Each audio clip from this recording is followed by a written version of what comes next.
Hello students, welcome to digital class.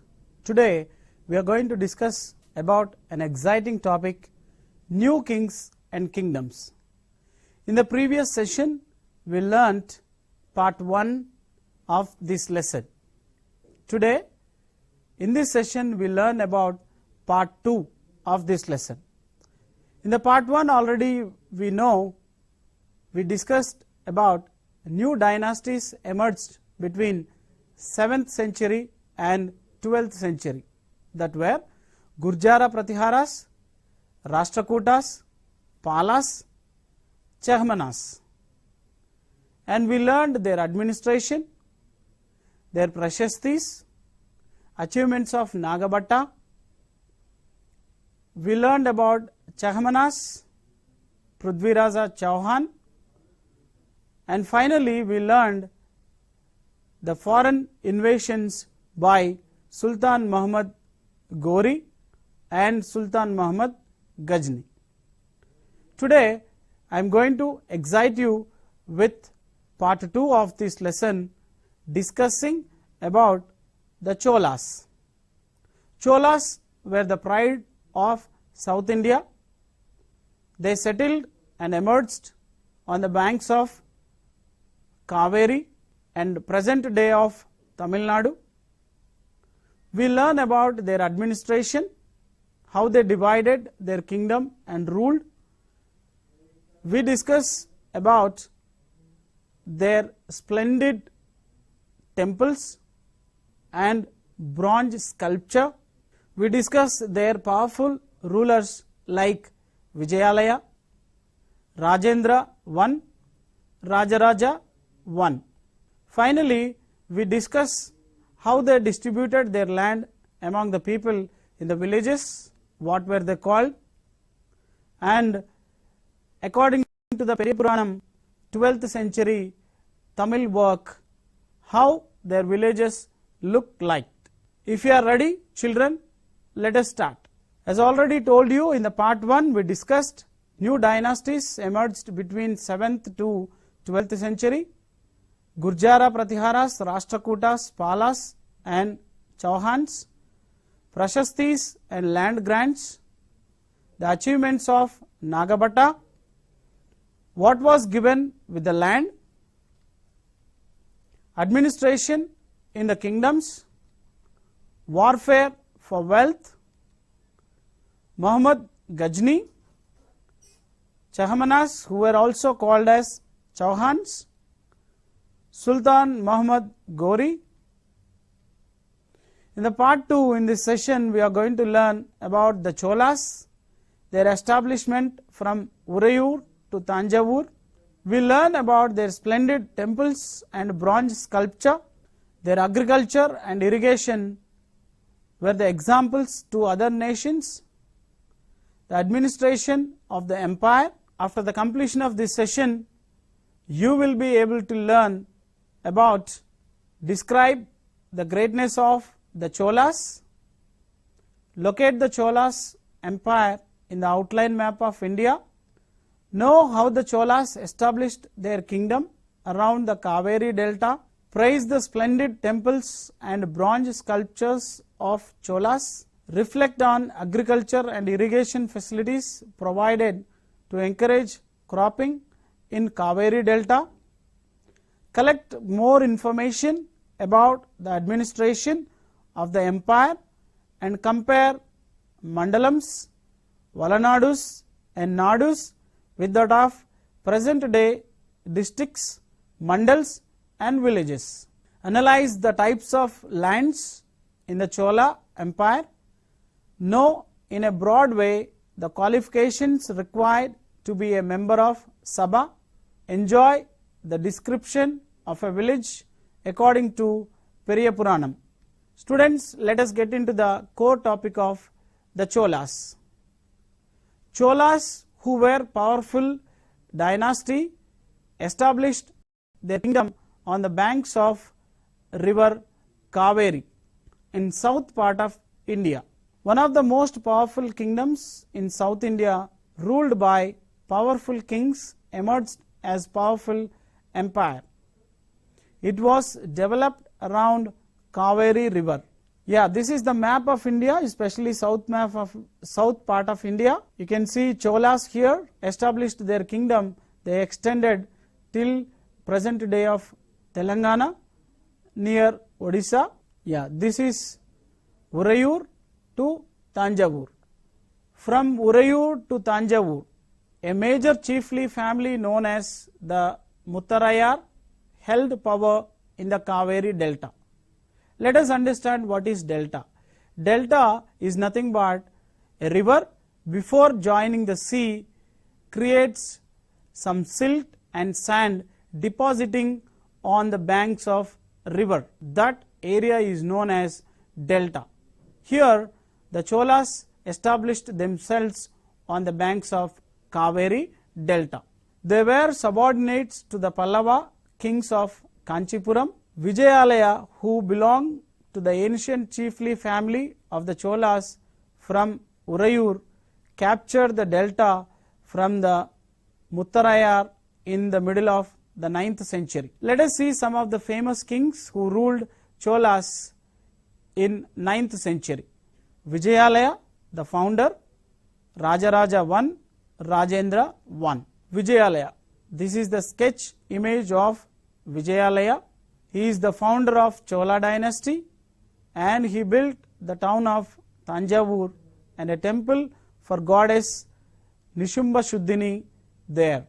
Vijayalaya being the founder of Chola kingdom and his successors conquered neighboring regions and the kingdom grew in size and power. The Pandyan and the Pallava territories to the south and the north were made part of Chola kingdom. Students, you can observe in this map of India, especially South India map. So these are Pallavas and Pandyas. On the south Pandyas and on the north Pallavas region was also conquered by these Chola kings. This is the image of Rajaraja I, the most powerful ruler. He became the king in 985 CE and expanded his control over most of these areas. Rajaraja I succeeded by his son Rajendra I, and he was also one of the powerful rulers, and he continued his father's policies and even conquered the Ganga Valley, Sri Lanka and countries of Southeast Asia by developing a navy for these expeditions. Let us understand some of the rulers as we discussed in earlier sessions. To show off their name, to become famous, to be recognized in the history, they built a lot of temples. Temples have been center of their culture, center of their ruling, center of their administration. Let us see some of the temples which are being built during the time of Cholas. Splendid temples at Gangai Konda Cholapuram, and they built at Tanjavur Brihadeshwar Alayam. The big temples of Tanjavur and Gangai Konda Cholapuram built by Rajaraja and Rajendra are architectural marvels. Chola temples often became the nuclei of settlements which grew around them.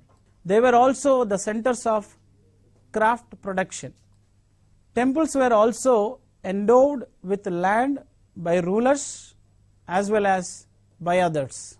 The produce of this land went into maintaining the specialists who worked in the temple and very often lived near it. They were priests, garland makers, cooks, sweepers, musicians, dancers, etc. In other words, near the temples, as already we discussed, garland makers, musicians, sweepers, they made their shelter and they found their livelihood in the temples. We knew that these temples have given shelter to dancers like Nattuvanars and Devadasis. Devadasi system established and was there the part of Chola dynasty.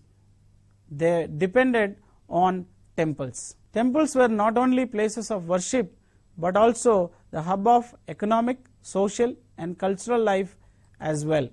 Students, you can see on the picture here, these dancers were called Devadasis. They dedicate their life to the temples. And also some of the economic activity goes around temples, like garland makers make their shelter. To discuss about Chola Empire, we have to definitely discuss about their bronze sculpture. Sculpture is nothing but making statues, either maybe with stone or maybe metals like bronze.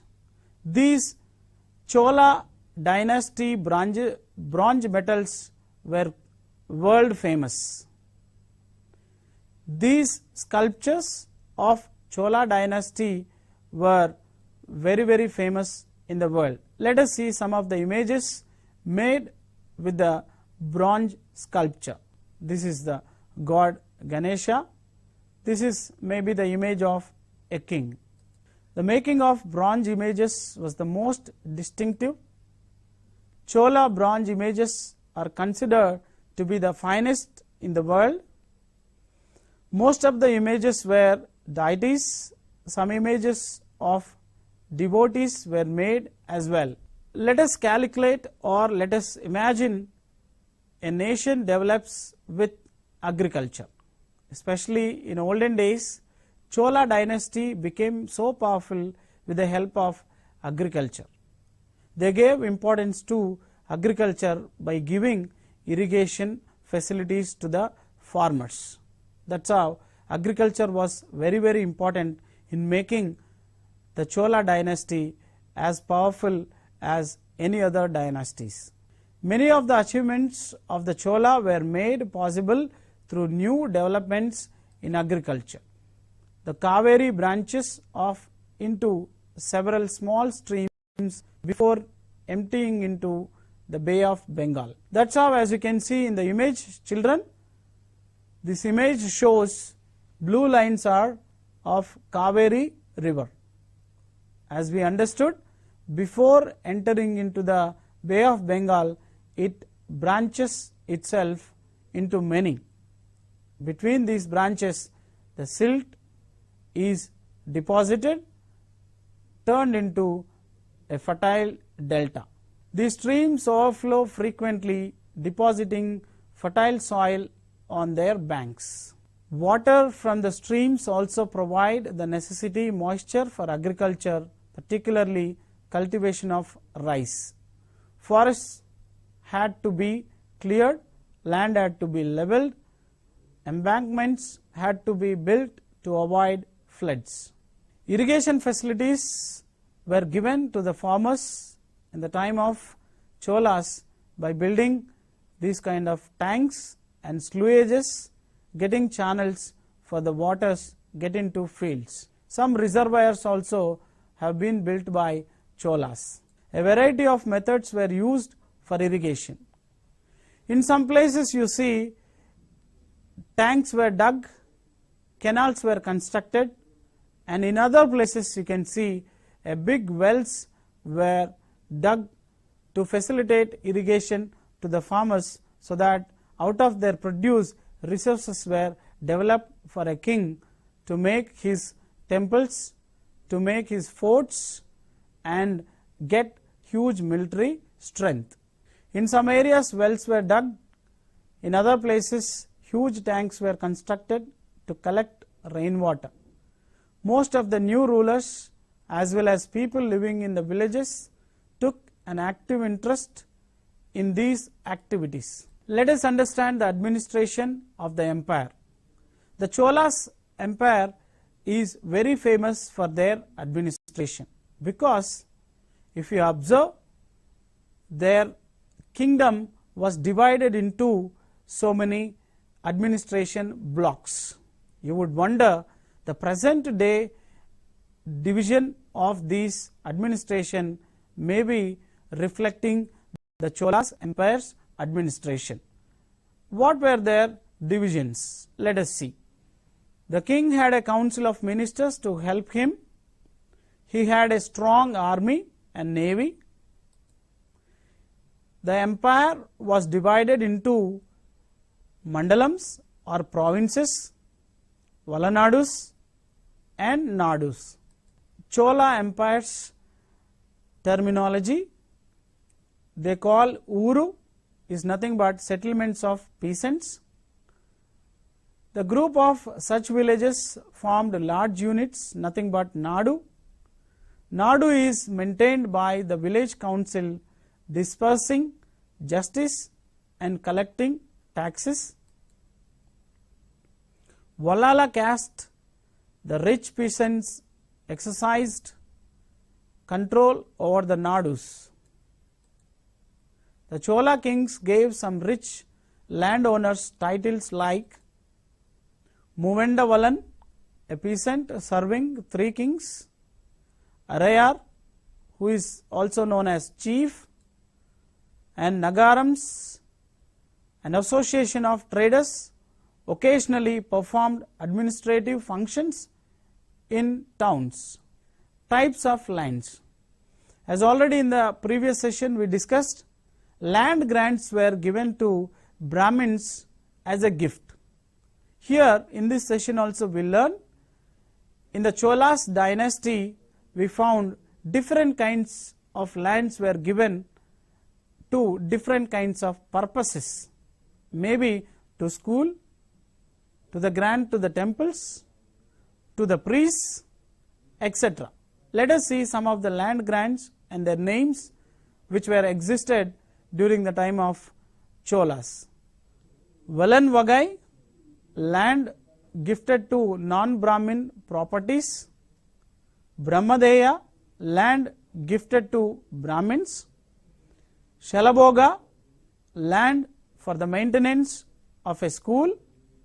Devadana, Tirunama Tukkani, land gifted to temples. Pallichandam, land donated to Jaina institutions. Brahmadeyas were looked after by the assembly or Sabha. The decisions were recorded in inscriptions.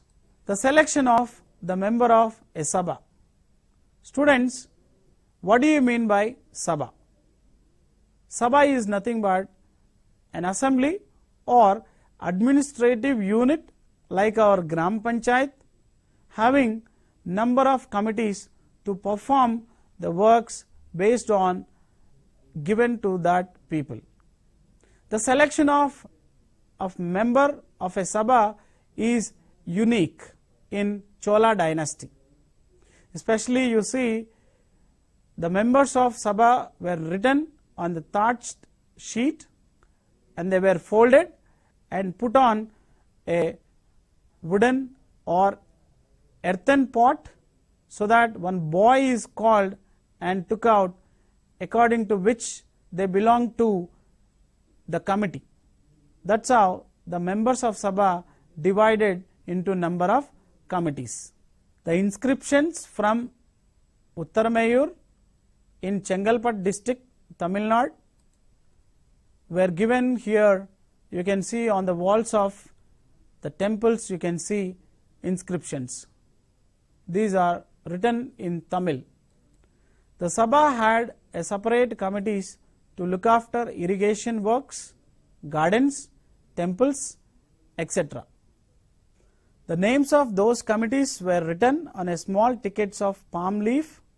These tickets were put into an earthenware pot from which a young boy was asked to take out the tickets one by one for each committee.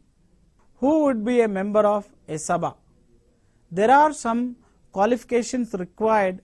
You would wonder, in 12th century a committee needed some qualifications to become a member of a Sabha. So let us see some of the qualifications required for the members of a Sabha. He should be a owner of land from which land revenue is collected. They should have their own homes. They should be between 35 and 70 years of age. They should have knowledge of Vedas. They should be well versed in administrative matters and be honest. If anyone has been a member of any committee in the last 3 years, he cannot become a member of another committee.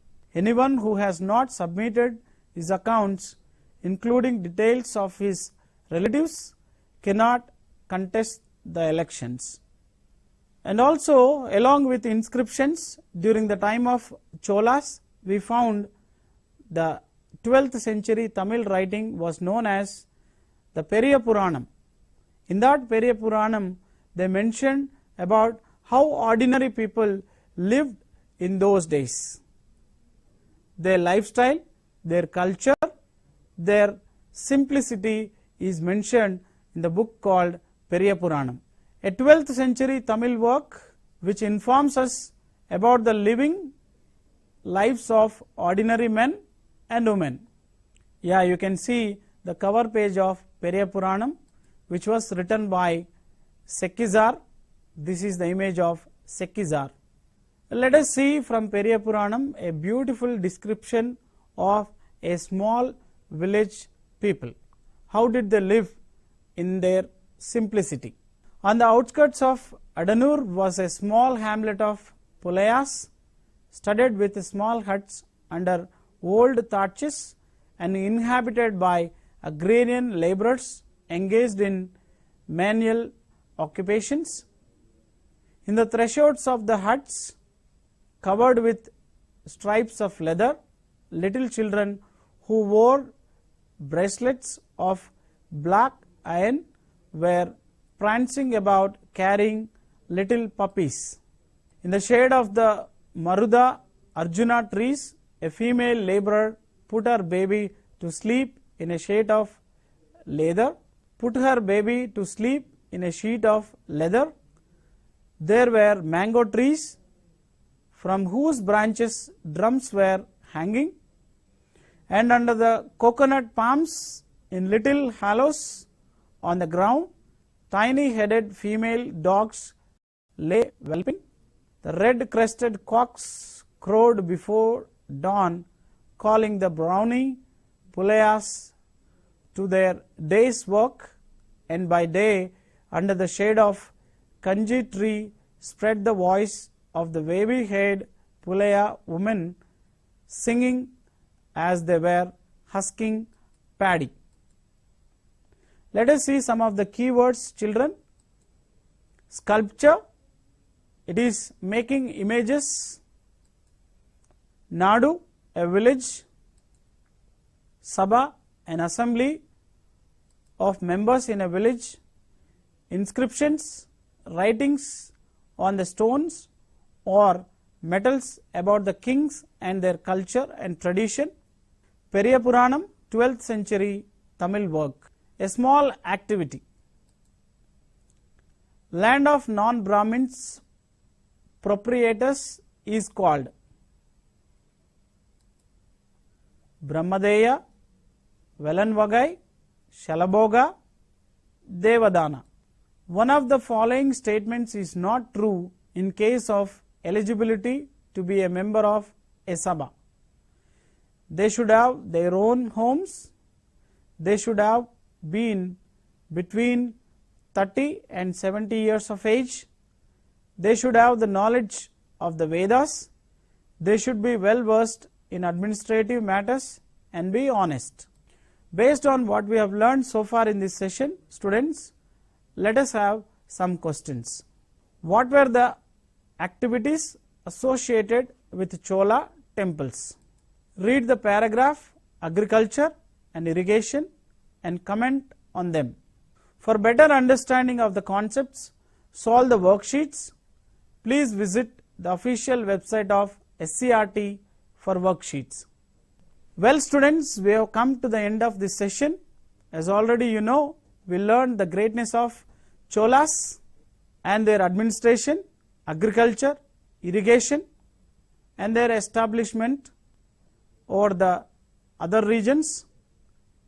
In the next session, we learn about new dynasties that emerged on the banks of Godavari and Krishna. That is the pride of Telangana. Kakatiyas we learn about. Are you interested? Are you excited? Yes. All the very best. Thank you. Have a good day.